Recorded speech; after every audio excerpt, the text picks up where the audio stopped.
Jestem jednak adwokatką używania w sposób taki odpowiedzialny, etyczny, solidny, rzetelny technologii. Chciałam sprawdzić, jak szczególnie w tych właśnie polskocentrycznych modelach zarządzane jest zabezpieczanie modeli przed uprzedzeniem. W ogóle nie mam takiego nastawienia, że teraz będę mówić, że tutaj są stereotypy i że wy tego nie zabezpieczacie, bo wiem, że te zabezpieczenia na pewno naprawdę są. Po tej kwerendzie, którą zrobiłam, po tym badaniu korpusowym, po tym kilkumiesięcznym, już wiem, że te modele mogą być w sposób subtelny uprzedzone. W momencie, kiedy właśnie pytamy o mądrego człowieka, on wyrzuca nam jednak, mimo tego, że jest przetrenowany pod kątem stereotypów i uprzedzeń, w tej pierwszej odpowiedzi wyrzuca tę bardzo stereotypową odpowiedź. Wyobraźmy sobie, że mamy takiego recenzenta AI, który nakarmiony wielką bazą danych na temat tego, że przez ostatnie 3 lata finansowano ten rodzaj badań, uzna, że te badania nie są innowacyjne albo są innowacyjne, wręcz przeciwnie, bo będzie nakarmiony,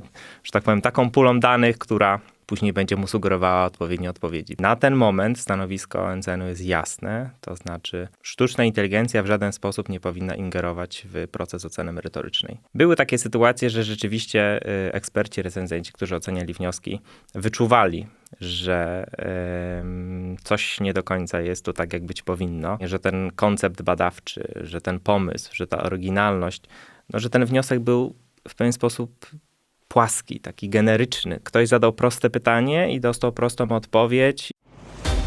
Podcast Narodowego Centrum Nauki o polityce naukowej i roli badań w życiu społecznym. Pokazujemy, że nauka to nie tylko domena badaczek i badaczy. Jej osiągnięcia przekładają się na życie nas wszystkich. Rozmowy prowadzi Anna Korzekwa-Józefowicz. W dzisiejszym odcinku podcastu NCN mamy temat rzeka. A tym tematem jest generatywna sztuczna inteligencja. Sztuczna inteligencja jest przedmiotem badań, narzędziem badań i wyzwaniem dla instytucji naukowych i finansujących badania. O tym zagadnieniu będę rozmawiać dzisiaj z moimi gośćmi. Panią profesor Margaret Ochioł-Nowak. Dzień dobry. Dzień dobry. I doktorem inżynierem Tomaszem Szumeudą. Dopowiem, że pani profesor jest profesorką w UMCS, czyli Uniwersytetu Marii Curie-Skłodowskiej w Lublinie, językoznawczynią, medioznawczynią i zajmuje się między innymi rasą, urasawianiem, rasizmem w Polsce i Europie Środkowo-Wschodniej i dyskursem publicznym i językiem rasizmu. A Tomasz Szumeuda przez wiele lat był koordynatorem dyscyplin w NCN. Obecnie zajmuje się wdrażaniem systemu e-granty w NCN, ale co bardzo ważne w kontekście naszej rozmowy, jest też reprezentantem Narodowego Centrum Nauki w grupie dotyczącej AI. W Stowarzyszeniu Science Europe to takie stowarzyszenie, które łączy agencje analogiczne do NCN-u i też agencje nie tylko finansujące badania, ale i badania tworzące. Zgadza się. Dzień dobry, cześć. Cześć. Zaczniemy od świeżej wiadomości, wyniki sondażu. Sondażu dotyczącego wykorzystania AI przez wnioskodawców NCN-u. Taki sondaż został przeprowadzony jesienią 2025 roku. Mamy teraz jego wyniki i z tego sondażu, w którym wzięło udział około 3000 osób spośród 8000, prawie 9000 zaproszonych, większość osób uważa, że NCN powinno dopuszczać w swojej procedurze grantowej użycie AI przez wnioskodawców. I około 40% tych wnioskodawców, którzy wzięli udział w tym sondażu, zaznaczyło w ankiecie, że posiłkowało się narzędziami AI w przygotowaniu wniosków. Jednocześnie zdecydowana większość naszych ankietowanych sprzeciwia się zastosowaniu sztucznej inteligencji do tworzenia koncepcji badań, hipotez czy przeglądu literatury. Wszyscy, którzy byli za, wskazywali, że AI jest wygodna, przydatna i użyteczna, ale przede wszystkim do takich prostych zastosowań typu wsparcie przy tłumaczeniach czy korektach językowych. Pani profesor nawet wzięła udział w tym sondażu. Tak, zgadza się. Więc teraz moje pytanie, właściwie 2 pytania. Po pierwsze, takie na rozgrzewkę. Jaki jest wasz stosunek do technologii? Pozytywny? Jesteście sceptyczni? realistyczni, jaki jest stosunek, oraz drugie, już dotyczące konkretnie tego sondażu. Te wyniki was zaskakują, czy są raczej przewidywalne? Pozwolę sobie zacząć. Jeżeli chodzi o twoje pierwsze pytanie, to moja osobista opinia na temat szeroko pojmowanych narzędzi generatywnej sztucznej inteligencji jest raczej pozytywna. Uważam, że to jest kolejne narzędzie, z którego możemy korzystać, tylko musimy z tych narzędzi korzystać z pełną odpowiedzialnością, powiedziałbym, czyli mieć z tyłu głowy to ryzyko, które te narzędzia niosą. Więc wydaje mi się, że nie powinniśmy traktować to jako swego rodzaju zagrożenie, a wręcz przeciwnie, jako pewną szansę, którą możemy wykorzystywać w życiu codziennym. Więc to takie wprowadzenie na rozgrzewkę. Natomiast w odniesieniu do tego raportu, który powstał w Zespole do Spraw Analiz i Ewaluacji, kierowanym przez panią dr Annę Strzebońską, myślę, że to co do zasady był świetny pomysł, żeby w ogóle takie badanie przeprowadzić. Wydaje mi się, że jesteśmy jedną z nielicznych agencji, która się tego podjęła. Wyniki mnie nie zaskakują. Napawają mnie optymizmem, dlatego że są one zbieżne co do zasady ze stanowiskiem Narodowego Centrum Nauki w kontekście użycia narzędzi AI. Wnioskodawcy jasno wskazują, że istnieje pewna granica pomiędzy formą a treścią, tak? To znaczy możemy używać narzędzi, które będą pomagały nam pracować nad formą wniosku, natomiast ewidentnie powinniśmy się wystrzegać tego, żeby narzędzie AI obarczone naprawdę ogromnym ryzykiem, jeżeli źle będziemy tych narzędzi używać, mogą ingerować nam nie tak, jakbyśmy chcieli w tą treść merytoryczną. Więc ewidentnie uważam, że to jest bardzo dojrzałe podejście i jak najbardziej pokrywa się ono z tym, co NCN do tej pory postanowiło w kontekście używania tych narzędzi sztucznej inteligencji. Pani profesor. No, technologia jest takim elementem nieodłącznym komunikacji naszej współczesnej, także trudno byłoby mi powiedzieć, że jestem przeciwniczką technologii, kiedy zajmuję się też komunikacją, specjalizuję się też w tym, w sposobach, w jaki ludzie się między sobą komunikują, nawiązują relacje, czy przekazują sobie jakieś informacje, bo do tego zresztą służy komunikacja i trudno by w ogóle byłoby sobie teraz wyobrazić nasze życie bez technologii na różnych poziomach, nie tylko tym komunikacyjnym, ale jeśli chodzi właśnie o użycie języka w przestrzeni publicznej, to chyba wszyscy się zgodzimy z tym, że technologia ma tutaj ogromne zastosowanie. Jednocześnie jest tam mnóstwo zagrożeń oczywiście, o których będziemy pewnie dzisiaj mówić, ale jest przede wszystkim takim narzędziem użytecznym. I do tego momentu, do którego będziemy używać faktycznie technologii jako coś, co jest narzędziem użycia człowieka, a nie czymś, co tym człowiekiem będzie kierowało. To może są jakieś takie już, właśnie bardziej pesymistyczne, jakieś futurystyczne myślenie o tej technologii, że ono, chociaż w dużym stopniu już tak jest, że jednak ta komunikacja internetowa, komunikacja z pomocą właśnie sztucznej inteligencji, ona w dużym stopniu wkracza w kompetencje, czy w przestrzeń właśnie użycia tego języka przez człowieka. No i można by powiedzieć, że jest to zagrożenie, kiedy będzie miała po prostu więcej tych kompetencji niż człowiek i gdzieś tam zginiemy w tej technologii. Ale ja nie jestem jednak adwokatką używania w sposób taki odpowiedzialny, etyczny, solidny, rzetelny technologii. A jeśli chodzi o ten raport, też uśmiechnęłam się, jak usłyszałam, że większość osób nie zgadza się na to, żeby używać narzędzi AI przy tworzeniu koncepcji wniosku. Jestem jedną z osób, która też tę odpowiedź wskazała. Natomiast przy tych takich kwestiach właśnie formalnych, które często są trudne, kiedy po prostu, zwłaszcza dla osób, które nie mają doświadczenia na przykład w pisaniu wniosków, czy coś takiego, w jaki sposób w ogóle sobie ustrukturyzować nawet czasem wniosek. To też będzie pomagać, chociaż w dużym stopniu jest to już zaznaczone w samym opisie tego konkursu, czy opisie wniosku. Myślę, że to są takie rzeczy, takie techniczne, które powinny dopuszczać takie źródła finansowania, czy ośrodki, które finansują badania. I zresztą tak jak pan powiedział, NCN to robi, czyli przy drobnych tłumaczeniach, przy jakimś redagowaniu językowym, a nie przy tym wkładzie kreatywnym.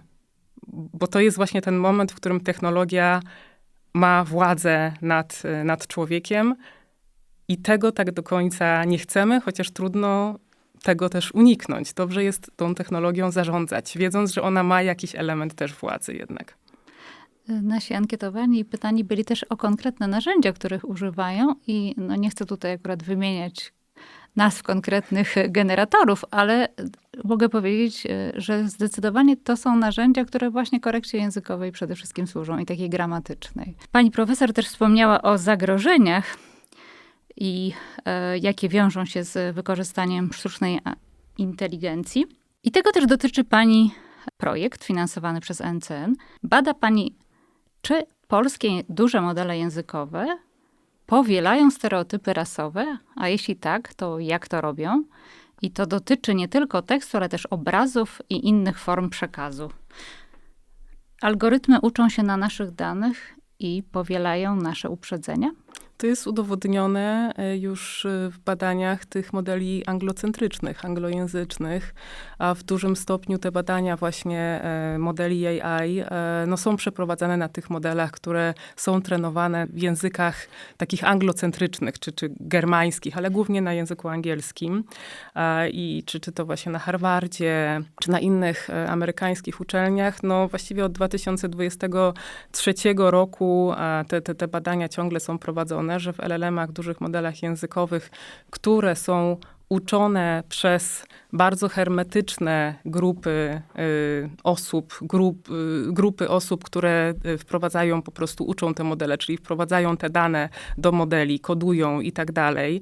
Zazwyczaj ta branża informatyczna jest no, cały czas zdominowana przez mężczyzn, przez określone też grupy etniczne mężczyzn, przez białych mężczyzn, ale też przez osoby, i grupy, które wychowane w uprzedzeniach, bo to jest trochę takie koło zamknięte, czyli kiedy mamy do czynienia z narracjami, jakimś przekazem medialnym, takim stereotypizującym, jednostronnym, bardzo upraszczającym, szczególnie te grupy zmarginalizowane, a do nich należą między innymi grupy mniejszości etniczne, to wtedy, ale też kobiety, mniejszości seksualne i tak dalej, to wtedy no właśnie ten obraz jest po prostu wprowadzany do tych modeli. No i przez długi czas to się bardzo szybko zmienia. Mówimy o tym, że komunikacja jest rewolucją, język jest ewolucją, natomiast technologia jest taką naprawdę przyspieszoną w ogóle jakimś progresem, którego właściwie można by mierzyć w jakimś, jak prędkość światła właściwie. Ten rozwój tych modeli AI tak wygląda, także one są ciągle zabezpieczane, ale mimo wszystko jest do nich wkładana potężna ilość danych, które mają w sobie ten komponent taki upraszczający, generalizujący, bardzo często dezinformujący o tych grupach, o których szczególnie niewiele wiadomo, albo które nie są centralizowane gdzieś tam w dyskursie politycznym, społecznym i tak dalej. No i te modele się tego uczą po prostu. Bardzo podobnie jak uczą się tego na przykład potencjalnie dzieci, które w szkole mają do czynienia z przekazami, a jakimiś uproszczonymi, dotyczącymi różnych kultur czy regionów świata i tak dalej. Także to wychowanie modelu, chociaż ten etap wychowania modelu jest trochę późniejszy niż trenowania modelu, jest bardzo ważne, bo one po prostu no, bardzo często będą w sobie, znaczy właściwie zawsze będą w sobie miały wszystkie informacje, też te uprzedzeniowe. A polskie modele językowe wymagają tutaj jakiegoś szczególnego potraktowania? Zastanawiam się, bo pani projekt tego dotyczy, więc moje pytanie dotyczy, dlaczego jest potrzebna taka analiza i czy inne osoby w Polsce też się tym zajmują? No zdecydowanie to jest potrzebne.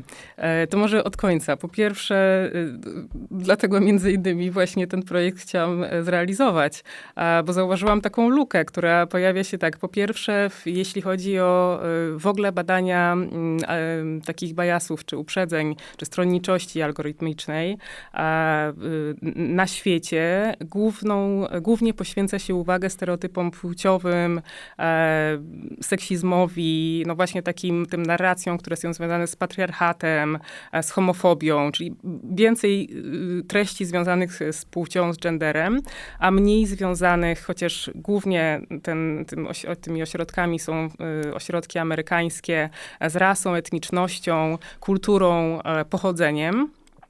No i to była ta luka pierwsza, którą zauważyłam. Chciałam po prostu ten komponent, który jest i tak już często pomijany w badaniach uprzedzeń algorytmicznych, rozwinąć czy przyjrzeć się jemu w tym kontekście, w którym realizuję badania, czyli w kontekście polskim.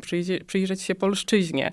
Polszczyzna jest językiem, która jest w dużym stopniu, no tak jak wiemy, nacechowana jest płciowością, ale też w dużym stopniu brakuje nam w polszczyźnie takiego języka, który będzie w sposób inkluzywny mówił o osobach o innych niż polskie pochodzenie albo etnicznościach innych, tak?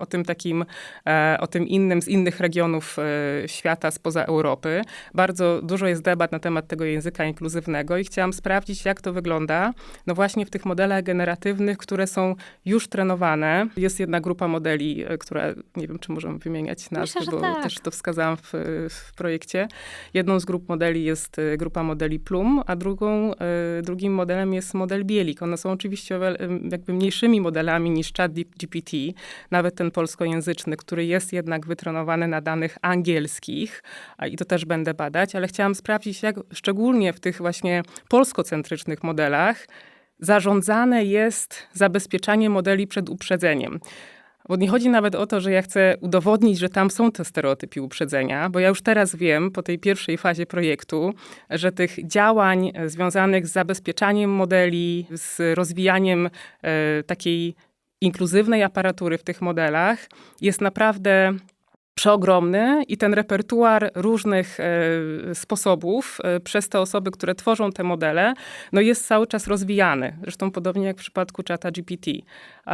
Ale myślę, że ten polski kontekst, który jest przede wszystkim taki specyficzny po prostu społecznie, że tutaj po prostu tych mniejszości etnicznych jest o wiele mniej niż w wielokulturowych społeczeństwach zachodnich. To jest jedna rzecz. To chciałam właśnie zobaczyć, jak to wygląda w tym kontekście.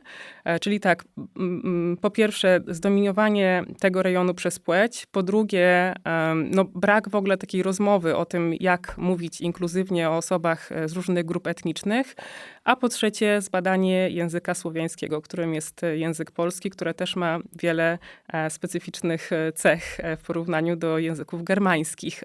I tych badań się bardzo mało prowadzi, bo po prostu modeli też jest mało. Słuchasz podcastu Narodowego Centrum Nauki.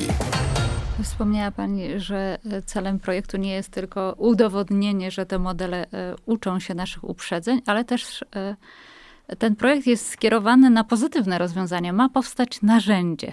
Co to za narzędzie i do czego będzie służyło i komu będzie służyło? Nazwałabym to bardziej takim przewodnikiem do tworzenia inkluzywnych treści przy wykorzystaniu modeli AI, czy modeli do przetwarzania języka, dużych modeli językowych.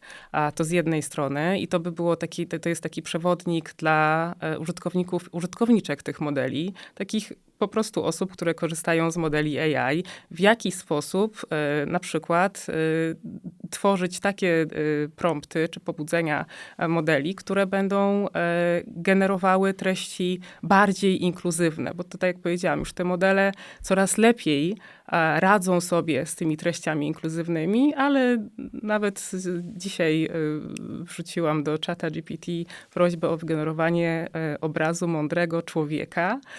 No i ten mądry człowiek... Mężczyzna w średnim wieku biały. Biały, tak, z wąsem. Drugie wąsem. pobudzenie już wzbudziło, tam był wąs, bo zapytałam tam dlaczego. Odpowiedź była taka, że faktycznie może wyglądać różnie taka osoba i że może bym chciała doprecyzować, czy to jest właśnie osoba czarna, czy osoba LGBT+, więc były te różne właśnie kategorie tożsamościowe, jak ta osoba ma wyglądać. Ale ja zapytałam, że nie, że poproszę jednak o ten obraz mądrego człowieka. To nie muszą być nawet takie, właśnie zapytania tego modelu konkretne, tak? Czy na przykład jak wygląda typowy Afrykanin. No to on wtedy odpowie, że nie ma czegoś takiego jak typowy Afrykanin, no bo to jest zbiór różnorodnych osób, osoby z Afryki i tak dalej. Trudno jest w ogóle oceniać na podstawie pochodzenia wygląd i trudno jest wygenerować coś takiego. Także te modele już umieją to robić, a jeszcze nie umiały tego robić 3 lata temu, w 2023, kiedy właśnie kiełkowało mi w głowie ten pomysł tego projektu i kiedy zobaczyłam, że tak to właśnie wygląda. Ale jeśli chodzi o ten przewodnik, no to po pierwsze właśnie w jaki sposób pobudzać model do tego, żeby generował treści, które są bardziej skontekstualizowane kulturowo, które są bardziej wrażliwe na mniejszości etniczne, a z drugiej strony dla osób, które tworzą takie modele po prostu.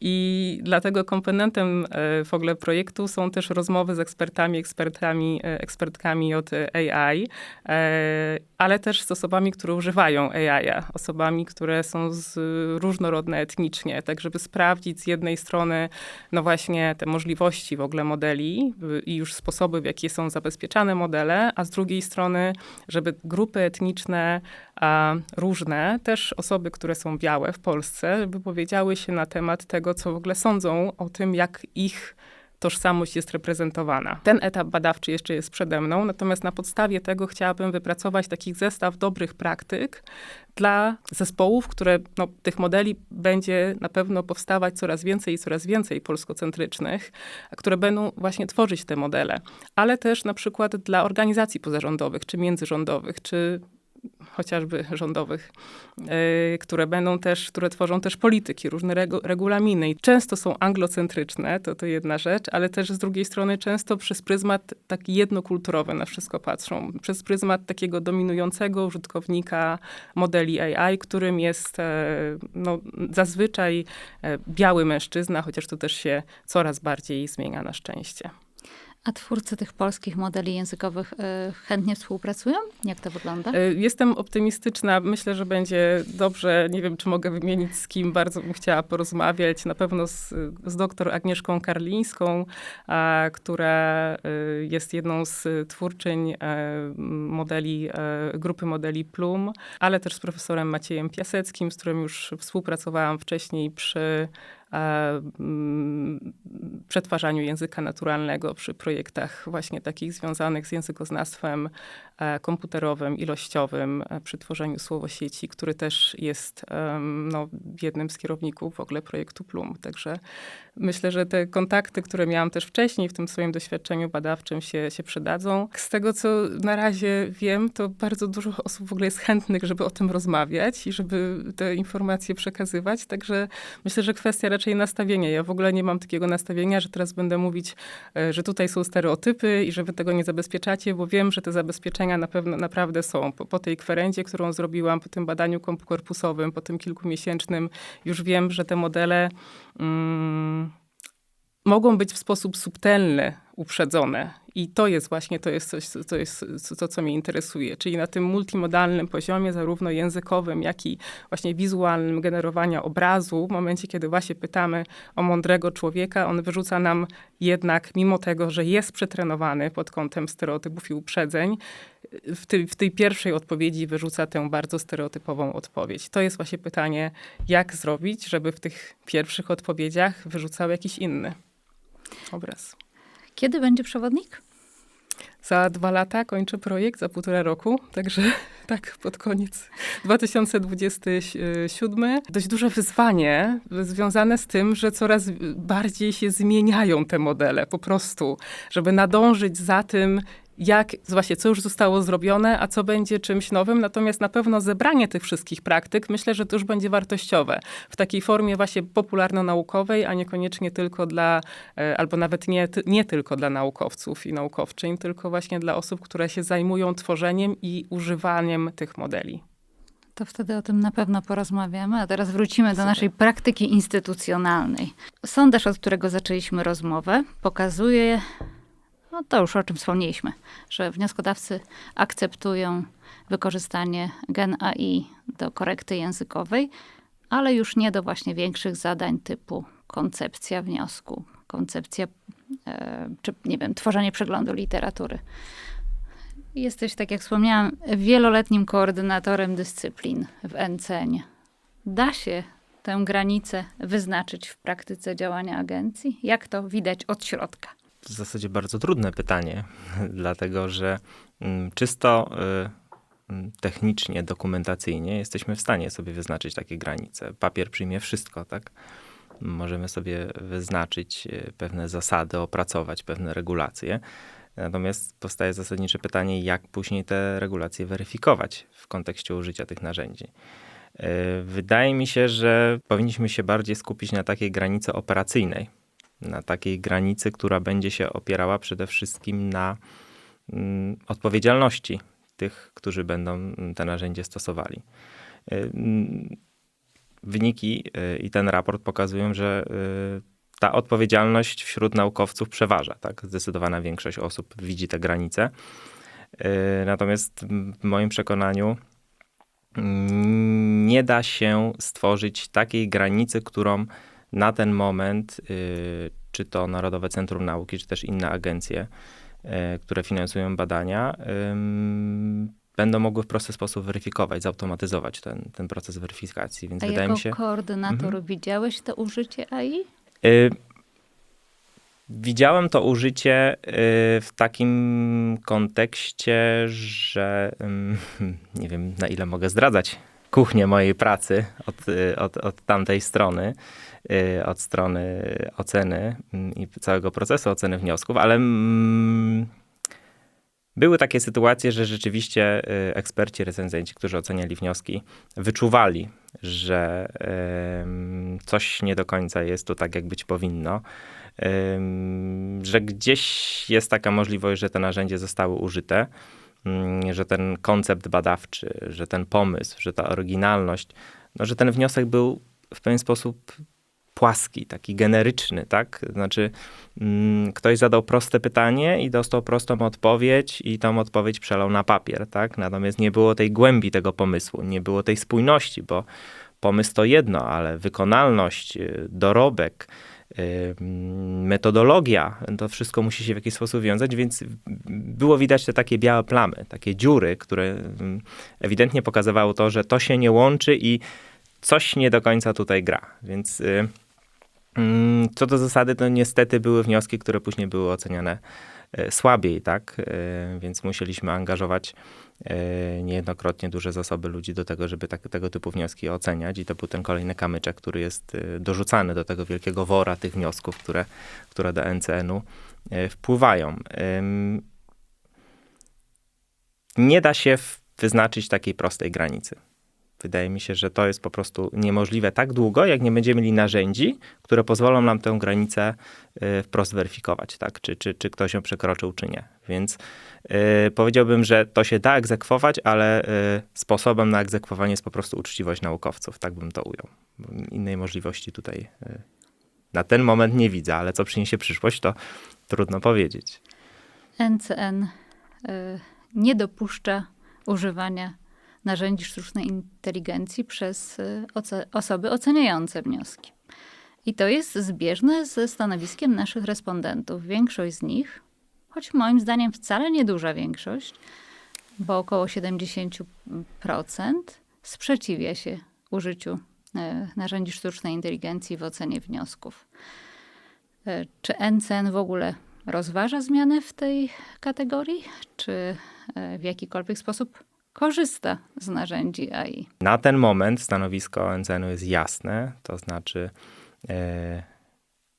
sztuczna inteligencja w żaden sposób nie powinna ingerować w proces oceny merytorycznej. I tu stanowisko jest, że tak powiem, 100%. To znaczy, o ile w przypadku wnioskodawców są pewne możliwości zastosowania tych narzędzi, o których zresztą w raporcie czytamy wprost i podawane są świetne przykłady, o tyle w przypadku recenzentów absolutnie jest to niedopuszczalne. Myślę, że moglibyśmy nagrać drugi podcast na temat tego, dlaczego tak nie powinno być. Zresztą pani profesor tutaj już wspomniała o pewnych zagrożeniach, które się pojawiają. Uprzedzenie, stereotypy. No wyobraźmy sobie, że mamy takiego recenzenta AI, który nakarmiony wielką bazą danych na temat tego, że przez ostatnie 3 lata finansowano ten rodzaj badań, uzna, że te badania nie są innowacyjne albo są innowacyjne, wręcz przeciwnie, bo będzie nakarmiony, że tak powiem, taką pulą danych, która później będzie mu sugerowała odpowiednie odpowiedzi, prawda? Więc myślę, że to na ten moment to w ogóle nie powinno mieć miejsca i nie podlegać jakiejkolwiek dyskusji, ponieważ to jest narzędzie, które być może w dalszej lub może bliższej przyszłości, trudno mi powiedzieć, jakie będzie stanowisko NCN-u, zostanie dopuszczone do takich czysto formalnych, technicznych aspektów. Natomiast jeżeli chodzi o proces oceny merytorycznej, to stoimy tutaj na stanowisku, że w żaden sposób narzędzia nie powinny decydować, tak? A te czysto formalne wsparcie od AI, to co to mogłoby być? Pracujemy nad pewnymi takimi rutynowymi rozwiązaniami. Podaj jakiś przykład. Na przykład weryfikacja języka. Czyli mamy pewne wymagania co do sekcji, które powinny być wypełnione we właściwym języku, a nadal zdarza się od czasu do czasu, na szczęście, że ktoś wypełni coś w języku polskim, a nie angielskim. Więc takie proste algorytmy po prostu weryfikują coś, co kiedyś musiał robić człowiek, a teraz jest to możliwe dzięki narzędziom. To jest coś, nad czym gdzieś pracujemy, tak, ale to jest na razie taka wersja, która jest stosowana bardzo lokalnie i zobaczymy, w którym kierunku to pójdzie. A co robią inne agencje? To znaczy stosują podobne zasady, jeśli chodzi o ocenę wniosków i użycie AI we wnioskach? Czy każdy ma inne zasady? Jest jakieś ujednolicone stanowisko? Widziałam teraz zasady obowiązujące w ERC, które są podobne do tych, jakie stosuje NCN, w zasadzie chyba identyczne. A jak to jest w innych agencjach krajowych? Patrząc na to, co się obecnie dzieje w Science Europe, w zasadzie można powiedzieć, że te zasady są bardzo zbliżone.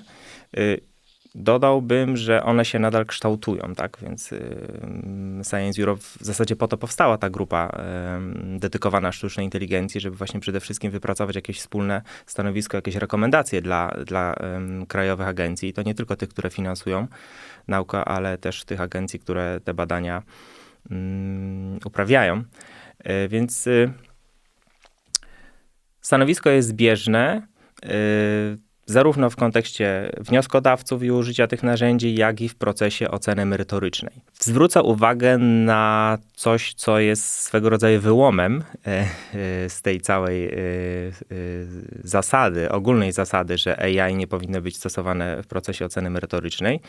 Niedawno DFG, czyli agencja, która finansuje badania w Niemczech, zaanonsowało, że przyjdzie taki moment, że AI będzie mogło być w jakimś stopniu wykorzystywane przez ekspertów, recenzentów w procesie oceny merytorycznej.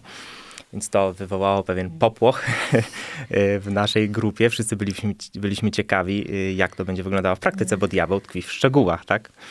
No i rzeczywiście niedawno pojawił się taki przewodnik na stronie DFG, który już bardziej dokładnie precyzuje, co recenzent może, a czego nie może w kontekście użycia narzędzi AI. I to ma wejść w życie od 16 kwietnia tego roku, więc to jest bardzo świeża sprawa. W takim telegraficznym skrócie mogę powiedzieć, że DFG dopuszcza użycie tych narzędzi w tak jakby formowaniu ostatecznej myśli recenzenta, ale chodzi o kształt, chodzi o stylistykę, chodzi o redakcję, chodzi o tłumaczenie. Natomiast ten merytoryczny wkład musi pochodzić od recenzenta, tak? Jak najbardziej, więc czyli to czyli serce... Prompt do tego byłoby doredaguj, tak? Na przykład, tak? Albo jestem w stanie sobie to wyobrazić. Oczywiście nie odpowiadam w imieniu DFG i tego, jak to będzie wyglądało w praktyce, bo zobaczymy, jak to będzie. Przewodnik jedno, a życie drugie, prawda? Natomiast jako recenzent mam już te główne punkty, krytyczne punkty dotyczące oceny w odniesieniu do kryteriów i teraz proszę czata o to, żeby on to fajnie skompilował, tak? Jeżeli ja już mu to wszystko przedstawiam. Więc tak to mniej więcej wygląda od strony DFG. To jest pewna nowość na rynku europejskim, jeżeli mogę to tak ująć. Większość instytucji podchodzi do tego bardzo ostrożnie, stawia na odpowiedzialność, stawia na poufność danych. Tak, to jest ważna kwestia w kontekście działalności DFG.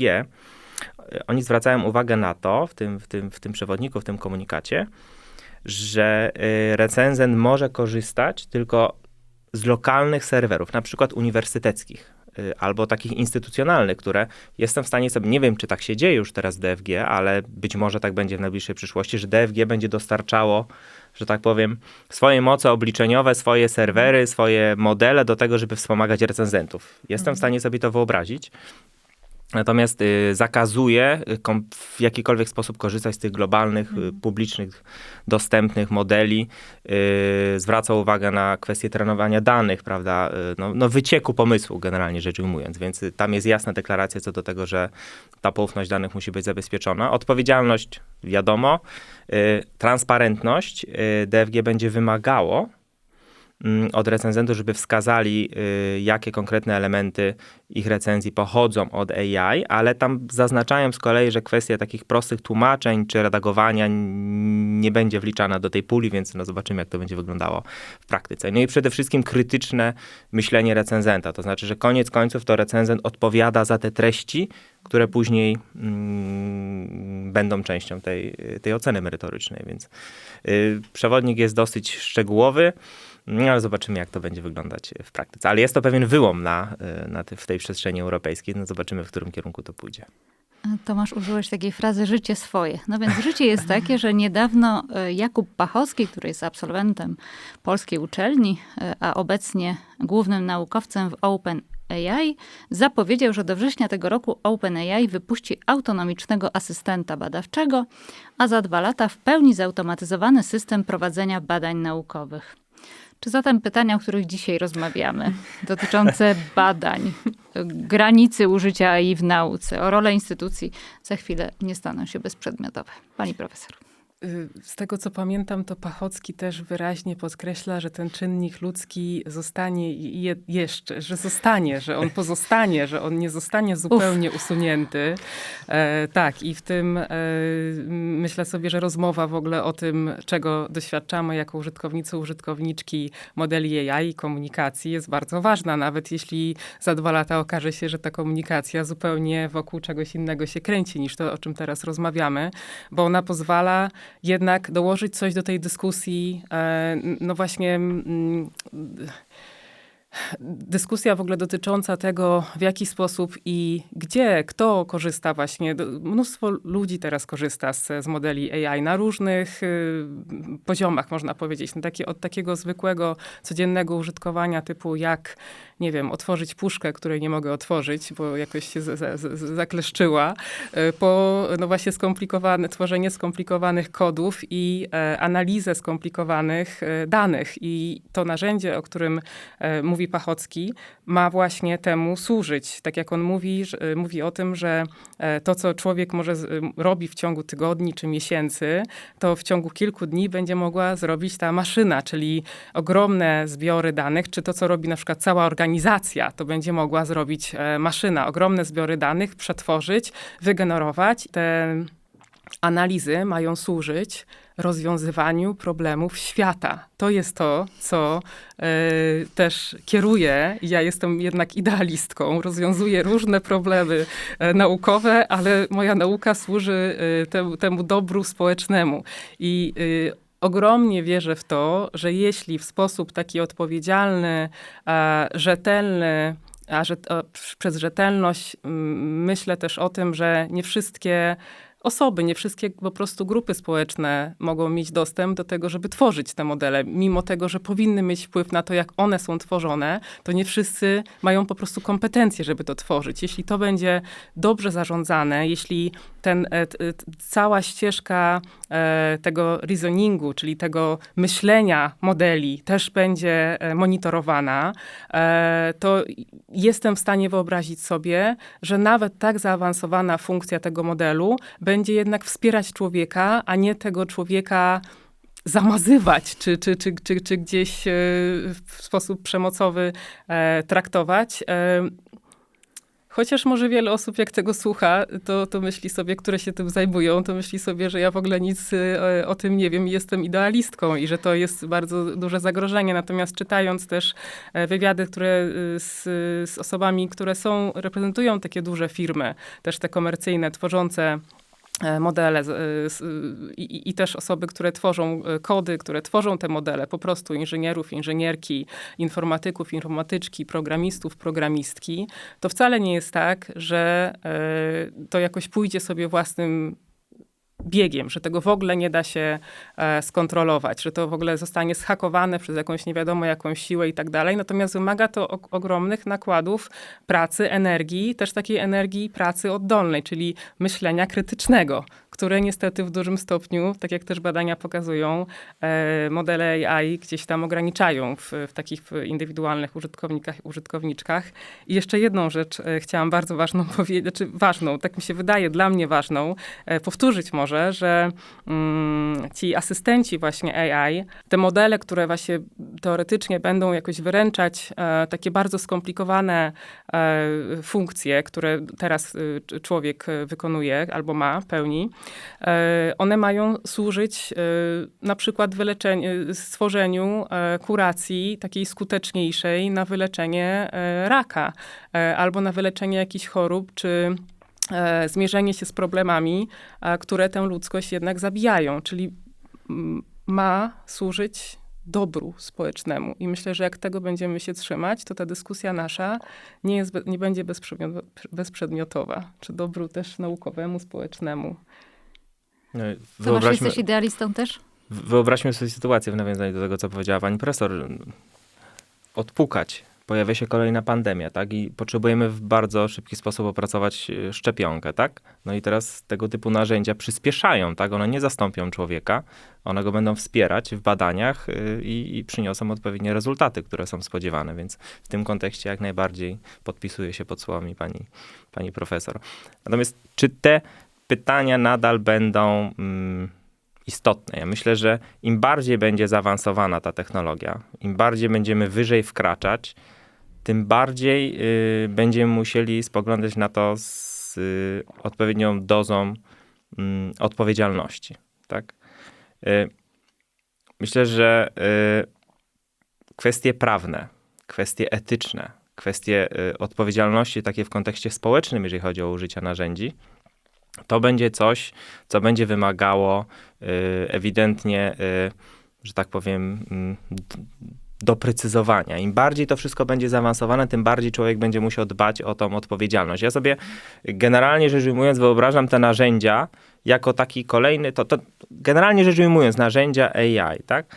Jak taki kolejny lek, który powstał na rynku, tylko lista tych skutków ubocznych i niepożądanych działań, jeżeli zrobimy coś nie tak, jest bardzo długa. I teraz naszym zadaniem jest na tyle umiejętnie korzystać z tych narzędzi, żeby tych skutków ubocznych było jak najmniej. I to wszystko będzie spoczywać na człowieku i to wszystko będzie spoczywać na agencjach, które będą finansować badania, tak? Bo im bardziej to wszystko będzie zaawansowane, tym bardziej moim zdaniem będziemy wymagać od agencji takiego odpowiedzialnego podejścia do tego. Również w kwestii edukacji, tak, społeczeństwa, jeżeli chodzi o użycie tych narzędzi. Wydaje mi się, że to też jest bardzo istotne, żebyśmy po prostu wiedzieli, jak odpowiedzialnie z nich korzystać. Więc kwestie etyki, kwestie pracy ekspertów, recenzentów, kwestie przygotowania wniosku, to wszystko będzie się opierało w moim przekonaniu na takich fundamentalnych zasadach, które będą łączyły i prawo, i etykę, i przede wszystkim zarządzanie ryzykiem, które się pojawia w przypadku użycia tych narzędzi. A wszystko to można spiąć, że tak powiem, klamrą odpowiedzialności człowieka, jeżeli chodzi o użycie tych narzędzi. Tak jak wspomniałam na początku, temat rzeka na pewno jeszcze Zdecydowanie. będzie w kolejnych odcinkach naszego podcastu. Bardzo dziękuję. Dzisiaj moimi gośćmi byli pani profesor Margaret Ochia-Nowak. Dziękuję. I Tomasz Szumeuda. Dziękuję bardzo. Dziękuję bardzo. Informacje o działalności Narodowego Centrum Nauki znajdziesz na stronie ncn.gov.pl i w naszych mediach społecznościowych.